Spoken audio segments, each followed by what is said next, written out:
തിരുവനന്തപുരം തിരുവല്ലത്തെ ഷഹാനയുടെ മരണത്തിൽ ഭർത്താവിനും കുടുംബത്തിനുമെതിരെ പോലീസ് ആത്മഹത്യാ പ്രേരണ കുറ്റം ചുമത്തും.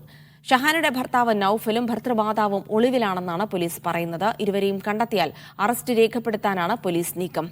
കൂടുതൽ തെളിവുകൾ ശേഖരിക്കുവാൻ ഷഹാനയുടെ ഫോൺ ചാറ്റുകളും പോലീസ് പരിശോധിക്കുന്നുണ്ട്. അന്വേഷണത്തിന്റെ അടിസ്ഥാനത്തിൽ ഇന്ന് എഫ്ഐആർ വിപുലപ്പെടുത്തിയേക്കും. ചൊവ്വാഴ്ച വൈകുന്നേരമാണ് 22 വയസ്സുള്ള ഷഹാന എന്ന യുവതിയെ ആത്മഹത്യ ചെയ്ത നിലയിൽ കണ്ടെത്തിയത്. സ്ത്രീധന പീഡനമാണ് ആത്മഹത്യാ കാരണമെന്ന് ബന്ധുക്കൾ ആരോപിച്ചിരുന്നു. ഇതിന്റെ അടിസ്ഥാനത്തിൽ ഷഹാനയുടെ ഭർത്താവിനെയും ഭർതൃമാതാവിനെയും ചോദ്യം ചെയ്യാൻ പോലീസ് തീരുമാനിച്ചു. എന്നാൽ ഇരുവരും ഒളിവിലാണെന്നാണ് പോലീസിന് ഇപ്പോൾ ലഭ്യമാകുന്ന വിവരം. നിലവിലുള്ള മൊഴികളുടെ അടിസ്ഥാനത്തിൽ ഷഹാനയുടെ ഭർത്താവ് നൌഫലിനും ഭർതൃമാതാവിനുമെതിരെ ആത്മഹത്യാ പ്രേരണ കുറ്റം ചുമത്തിയേക്കും. ഷഹാനയെ ഭർത്താവും കുടുംബവും നിരന്തരമായി മർദ്ദിക്കാറുണ്ടെന്ന് സമ്മതിക്കുന്ന കുടുംബം സ്ത്രീധന പീഡനവുമായി ബന്ധപ്പെട്ട മൊഴികൾ നൽകിയിട്ടുണ്ടോ എന്ന് വ്യക്തമല്ല.